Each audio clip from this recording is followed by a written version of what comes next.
Hi, here we are again in the sun world, dare I say it, the fun world of West Wales, UK, out in the green where I'm so lucky to live. Thanks for watching. My name is Andy. Hope your day is good. My day is pretty good.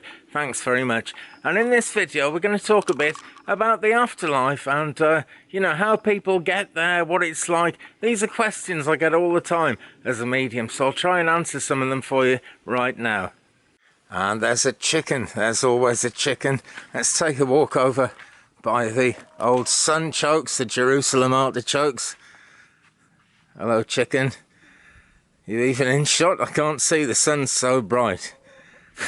Okay, let's take a wander over here in my overgrown garden, which is so patchy. Oh, tobacco is coming into flower. Look at that. Actually got a flower or two on the end of there. Tobacco makes beautiful flowers, actually. People are always asking me, oh, what's that? And it's the tobacco. That's what I tell them. Okay. So let's see if we can stop wobbling. Sorry about the wobbly tripod, by the way, guys. This is just the nature of the Twig Brother life. It's all slightly random and it's all slightly crazy. So let's bring it a bit closer because I'm not convinced the microphone is going to pick me up there. Right, hope that's a bit better. So the afterlife. People can't help worrying about it really, and I've had my concerns when I've gone through bereavement and somebody I've loved has been lost to the other side. And what I've found out over quite a few years now is that when they go to the other side, they're not really lost. We lose sight of them with, our eyes open, with our ears open. Haven't got this sort of physical thing, so there's no sort of having a nice hug or any of the things that we're used to. And it is a very hard thing to go through bereavement. I'm not going to try and say anything different, Wow, it's one of those real things that there is absolutely no getting away from. It's the only kind of certainty of life, really, is that one day physical life, human life, will actually come to an end because these bodies we have will only last so long. And, as time's gone by, the body is lasting longer and longer. So the soul, which is in the body for a reason, to learn lessons, can learn a lot more lessons during each incarnation than it could, say, in medieval times when people were dying at sort of the age of 40, maybe 50 at the very most. I certainly wouldn't still be here in medieval times, I'm sure of that. But no, the life that we have is sadly short, but it is all about lessons, and one of the reasons that the soul goes to the other side is that this physical world, this physical body, it's not the easiest place to be, really, and once the lessons have been learned, there's not that much point in us still being here. So we are taken, and we're taken home. So the first thing to say is, sometimes the circumstances of people passing over are quite sort of gentle. They'll pass in their sleep and there's no concern about any pain or anything. Oh, I've got a bee or a wasp or something flying around. That'll give me some pain, I'm sure. And then my soul will learn something. But yeah, on the other hand, although passing can be an easy thing, and very often it's a release from terrible pain and physical illness that the person has gone through, sometimes we lose people in accidents, particularly tragic accidents, and this is happening a lot at the moment, obviously, because of all the crazy things that are going on with the climate of our world at the moment. Massive fires in California. The Dixie Fire, truly terrifying, and other fires. And here in Europe, in Greece, there's a whole island been burned out, and there are massive fires still raging all over Greece as I speak. Who knows when it will end? Who knows what the final final count of terrible events will actually be when we get to the end of it. So people are going over in terrible circumstances sometimes. And we can't help thinking, dear, the thought of someone we love going in such pain is a very concerning thing, it becomes a nightmare. And Well, I lost two family members in very, very difficult circumstances. One of them, my mother, actually passed away from cancer, which had got very, very painful and very, very difficult for her. So, in a sense, when I look back on it, I'm quite pleased that her life came to an end. But of course, on the other hand, of course, I miss her, and I wish she'd been here longer. I was quite young when she passed away. So. Having become a medium and starting to learn about mediumship and the afterlife and what it all means, I really wanted to find out as much as I could about what actually sort of goes on. What is the situation? Are they really free from pain?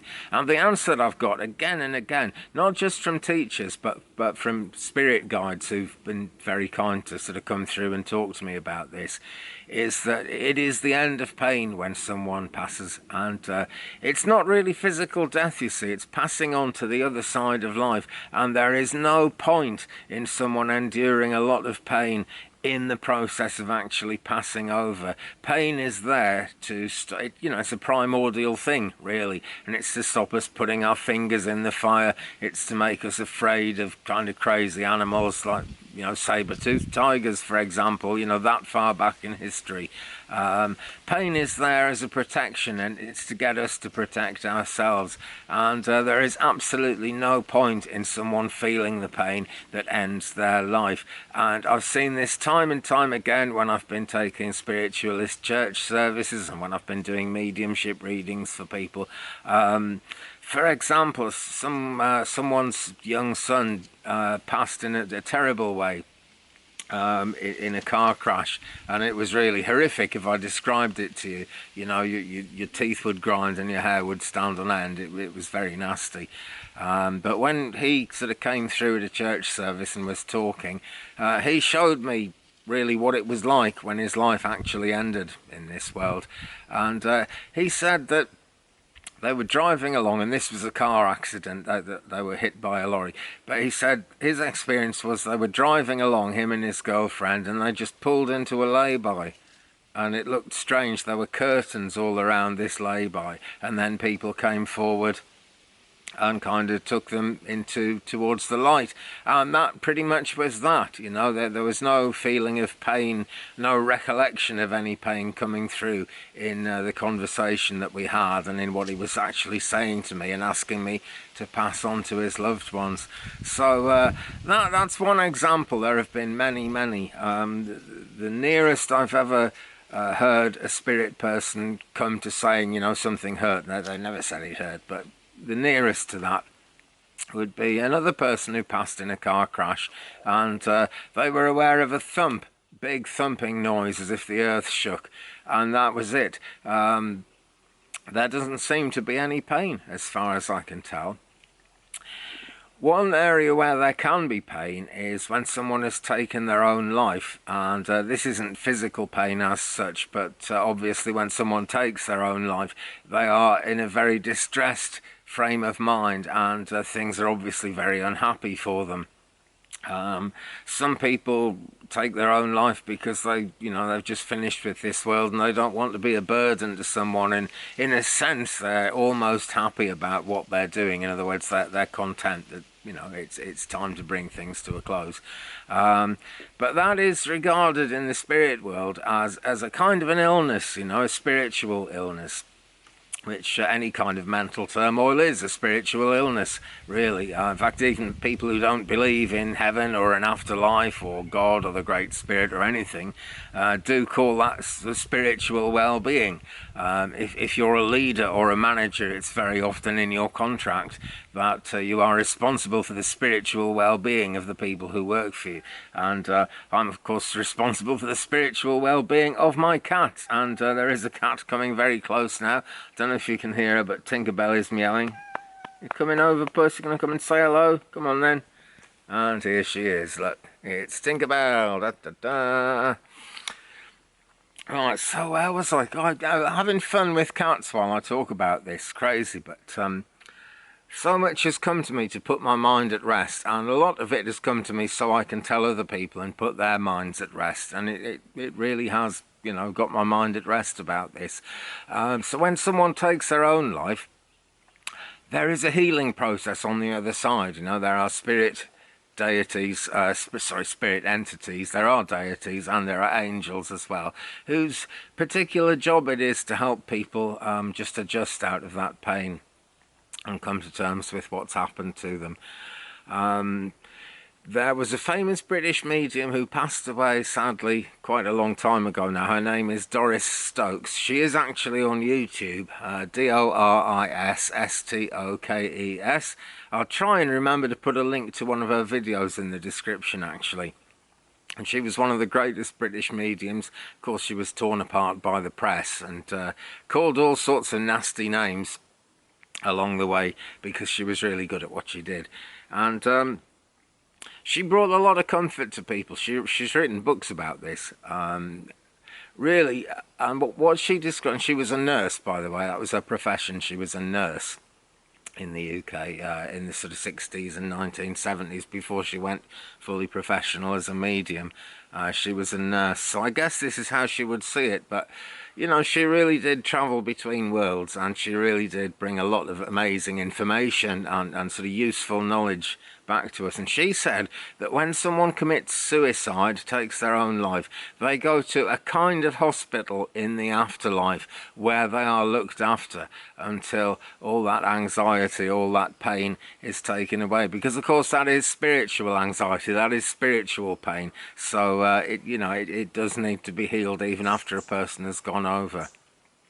But the other side of that, and I'm going from my experience as a church medium, so I work in spiritualist churches when they're not closed because of whatever craziness is going on in the world. People have come through again and again, and they've taken their own lives, and they're very, very sorry, you know, because they've become aware of the pain it caused the people that they left behind in this world. But at the same time, they're okay. They're usually quite cheerful. There was a chap who took his life on the end of a rope, and when he appeared to me, he really, really smiled at me. He was going, hey, you know, just making light of it, you know, showing that it was all okay, you know. It sort of it mattered a lot to the people who he left behind, but they didn't need to worry about him anymore. You know, that's the crucial thing about it. Oh, cat! She's scratching me now. This cat. I dare say she wants something to eat. Tinkerbell always wants something to eat. So there's that, and there's one other experience that I've had as a medium that I'd like to share with you, and it's several experiences. But there was a lovely man I met. I hardly knew him. I only met him twice, and maybe, you know, for less than an hour each. I think it was like 10 minutes one time, and less than an hour the next time. But he was the husband of a very, very good friend of mine, who I did know, and he was into his fishing. He loved fishing, and he would go out to sea sometimes in a boat fishing with some friends. And one day he did that, and they never came back. They were lost at sea, you know. And he came back several times, actually. When I've been at church, sitting in the church with another medium conducting the service, same medium every time, actually, and he comes through and he's ever so cheerful, he's happy, you know, he's fine, he's basically at peace. And if we think about what happened to him, it makes your hair stand on end. But he's so, you know, happy, so content.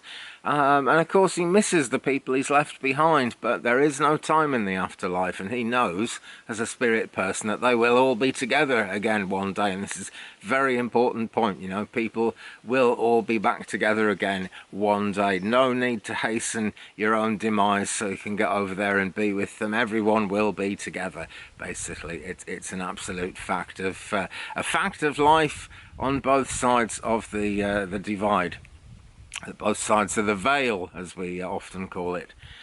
And he was pretty cheerful. And one time he came through when I was quite down. I was going through a bit of depression about something, and I'd always been wondering, you know, so what actually happened out at sea there? I mean, obviously he was lost at sea, but what actually happened?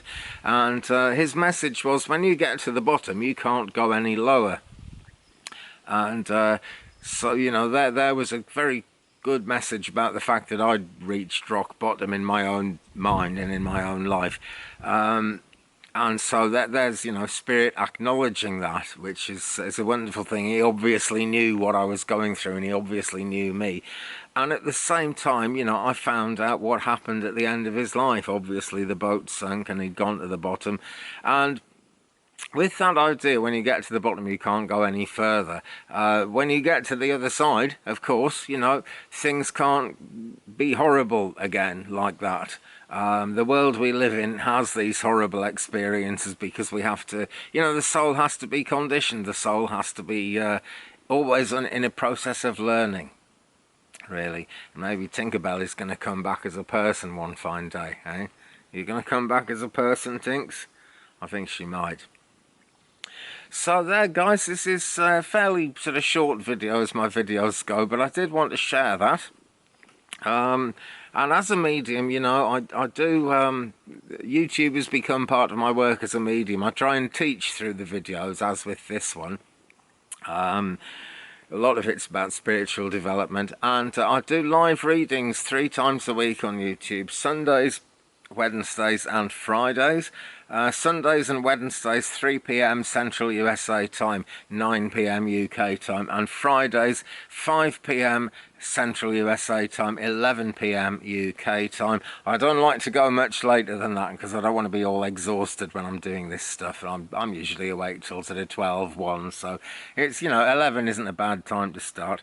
And with those live sessions, I actually do readings of people, and if you watch one and come into the chat and say hello and ask me for a card, I will pull a card. You know, you can just ask for a random card, or you can ask a question, and I'll do my best to answer it for you. And we very often hear from people's loved ones on the other side of life, which, you know, the afterlife is, it's not entirely afterlife, it's after this life, but it's the other side of life. And we do very often hear from people's loved ones over there in those live videos. So you know, if you've enjoyed this one, give me a thumbs up, please. Drop a like on it, drop a subscribe on it, and tap the bell. And then by subscribing and tapping that bell for all notifications, you 9 times out of 10 will get a notification from YouTube when I go live. I'm afraid sometimes they don't actually send those notifications to absolutely everyone. I rather wish they did, but to hit the subscribe button and you're in with a pretty good chance. One thing I know, and this is another fact of life about, you know, spiritualism generally, and all kinds of spiritual pursuits. If you're meant to be there on a live, you will be there. If you're meant to be watching this video, and you are watching it, obviously you were meant to watch it, otherwise you would never have found it. You would never have found me or my channel. So it's all about what's meant to be. But, you know, help the angels out and hit the old subscribe, tap the old bell, and you'll be in touch whenever you need to be.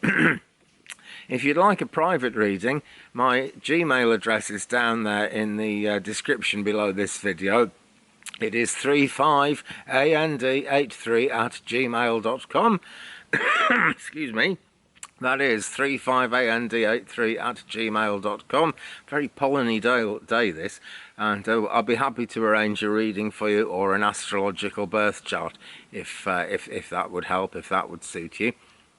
Meanwhile, my friends, you know, be good to each other, as I always say, because we only get one crack at this life, and the more we're good to each other, the better our own experience becomes. And with that, love to you, light to you, blessings and peace.